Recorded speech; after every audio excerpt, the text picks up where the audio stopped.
Walla Ficklin, welcome.com. So I decided before I go into showing conjugation, the actual conjugation of verbs, to continue with the subjunctive, explaining everything. And then we'll look at, I conjugated, I don't know how many, I'm not going to say hundreds, but close to it. Okay, here we are, my favorite part of Spanish grammar. And as I said before, it's my favorite part because it's the part I had to wrestle with the most. We're looking at the subjunctive mood. This mood is so important in Spanish. And you know, it's not emphasis. I think it should be taught in the first year. I think it should be taught along with the indicative. And if I had to choose between the indicative and the subjunctive, I don't know. I would have to really think about it because the subjunctive is extremely important in Spanish. I think one of the reasons we don't teach it during the first year, and I think we wait till the fourth year. So I think you have to study Spanish for 4 years before you even know of its existence. And I think that the reason for that is that in English, the mood is there because the mood is there, but it's not recognizable. It's invisible. So unless you're taught to analyze a sentence to see what the mood of that sentence is, you're not really aware of the difference between the command you are, the imperative you are, but you're not that aware of the difference between indicative, a sentence which indicates something, which is objective and gives facts, versus a sentence which is expressing subjunctive feelings, it's expressing a wish, a desire. It's expressing hope. Much more emotional, much more subjective things. That's why it's called the subjunctive. I'm going to read from the card, and then as I read, I'll add on or not. Depends on whether I feel, even though it's my card, even though I feel that I gave enough information or if I feel that I need to add on. An extremely important, and I mean extremely important aspect of Spanish it's a subjunctive mood. So I have a subjunctive mood uses, an extremely important aspect of Spanish. And I firmly believe if one does not understand the subjunctive in Spanish, it is not an exaggeration to say that one does not understand Spanish. Although in English, this mood is no longer as important as it had been, because at one time it was very important. It is still recognizable. The subjunctive is still recognizable in restricted circumstances, principally in the third person singular present tense. Okay, let me show you what I'm talking about. The S is dropped in the third person singular in the subjunctive mood, but that's only if you are writing or speaking super formal, super correct. I don't know how can something be super correct, either it's correct or not. Hyper formal English, because it's not expected. The indicative is expected in structure. And I'll be frank, I'm scared sometimes to write the correct subjunctive mood in a sentence structurally, because if the person doesn't understand that mood, they think that I my English is bad, that I'm speaking bad English. Let me show you what I mean. Here's a sentence. The sentence is in the subjunctive. I recommend that he face the consequences. Now, most people would say, well, that sentence is wrong. That's an incorrect sentence. They would say, I recommended that he faces the consequences.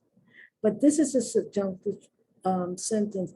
This is not indicative. It's not stating facts. You're recommending something which is much more subjective. So what do? The subjunctive in English is a simple form of the verb, right? So I recommend that he face the consequences.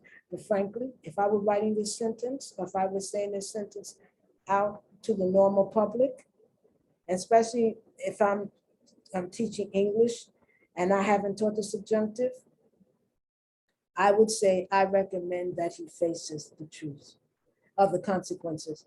Because they'll say, well, she's an English teacher and she doesn't know third person ends in S. What kind of English teacher is she? You know? But I know correctly, at least, 60, 70 years ago, it would have been incorrect to say, and you would have been corrected.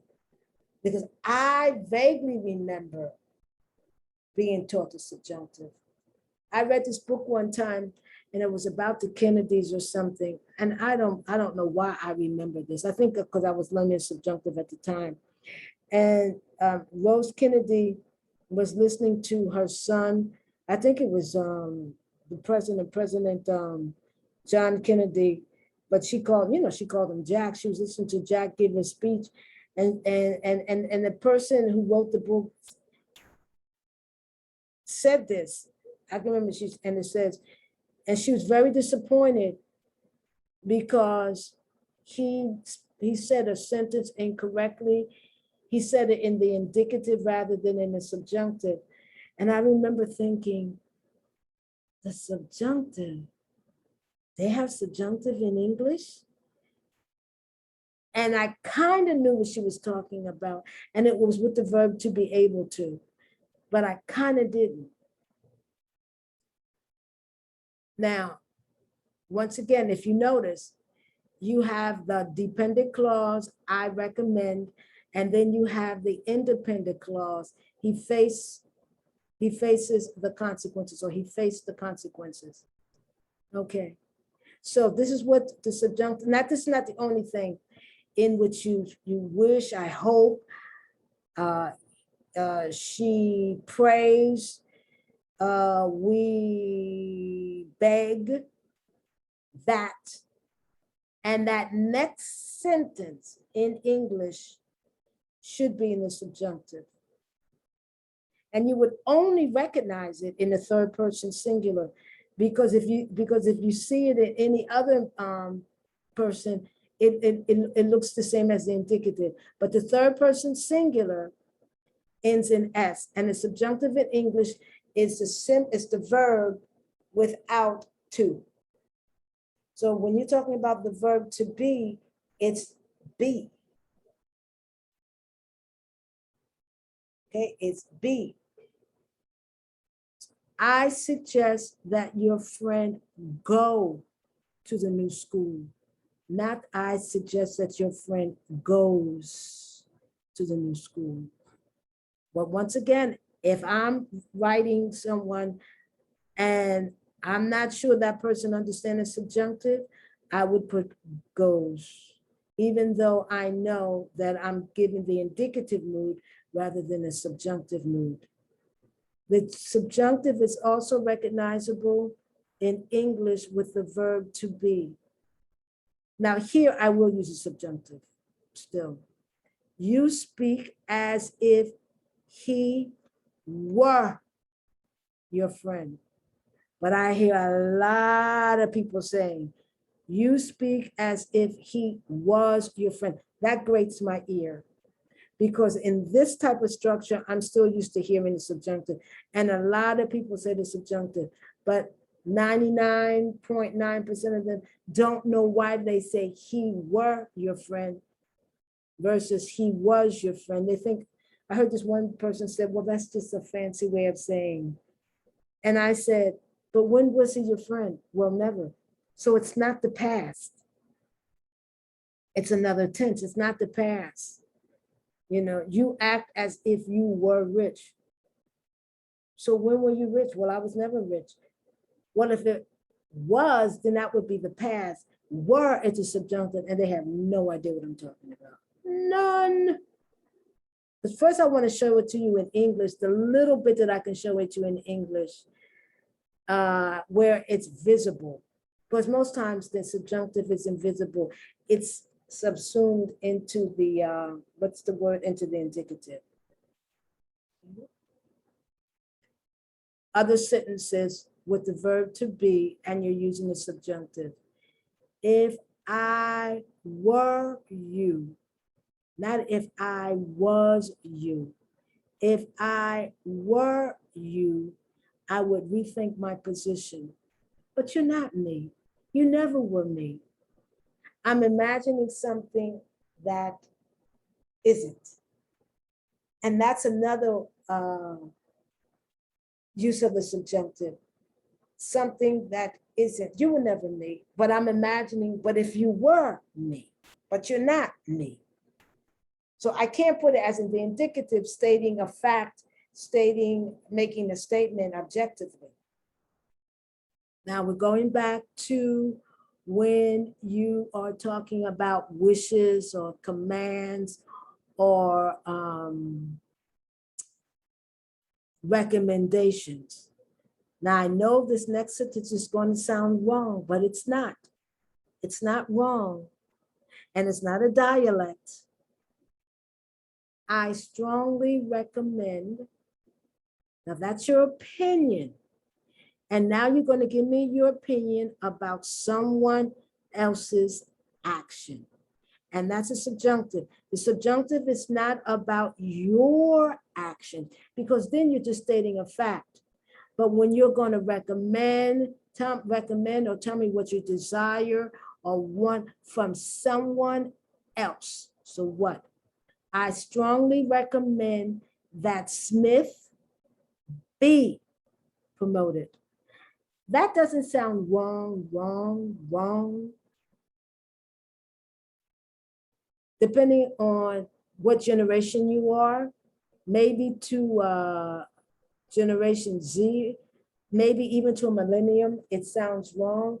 But Generation X, it might not sound wrong. To a boomer, it definitely doesn't sound wrong, because that's how our parents would talk. But today they say, I strongly recommend that Smith is promoted. I don't say that. I say, in this, I do use a subjunctive. I strongly recommend that Smith be promoted. It doesn't sound wrong. It sounds old-fashioned maybe, but it doesn't sound wrong. Were I to get drunk, I would make a fool out of myself. That sounds so, in fact, it sounds pretentious, snobbish.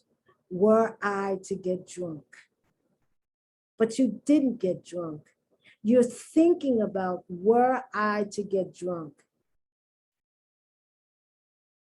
Right? But normally with I, it's was.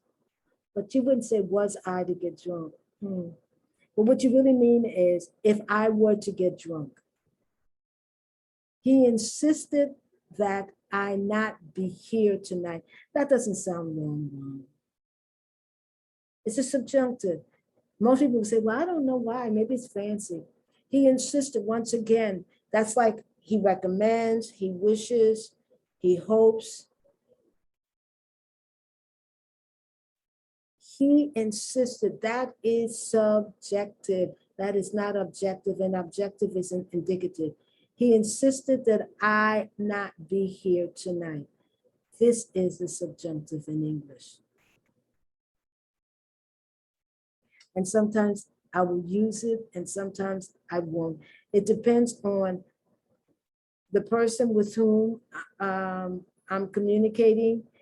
It depends on a lot of things. Okay. This next one, I think it's dealing with, okay, yeah, it's dealing with expression. So I'm going to put this one that you're looking at right now, I'm going to put this in another video because I'm taking this subjunctive bite by bite. If you don't understand it the first time, or if you don't understand it with me, and if you think I'm speaking clearly, but you still don't understand it, don't worry. The subjunctive takes, it's an acquired taste. It takes you drinking it in, if we're still, using the metaphor, drinking it in quite a number of times. And eventually you get it. I think the only reason I got it because I lived in the country.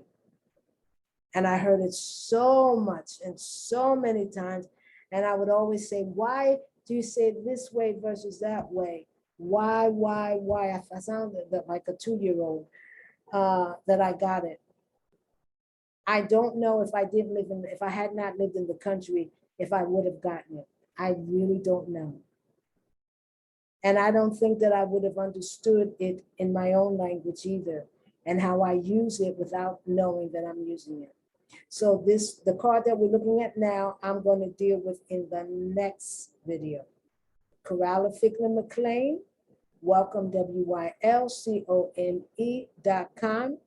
Thank you for coming to my site and watching my video. Stop sharing and say thank you very much and have a very good day. Bye-bye.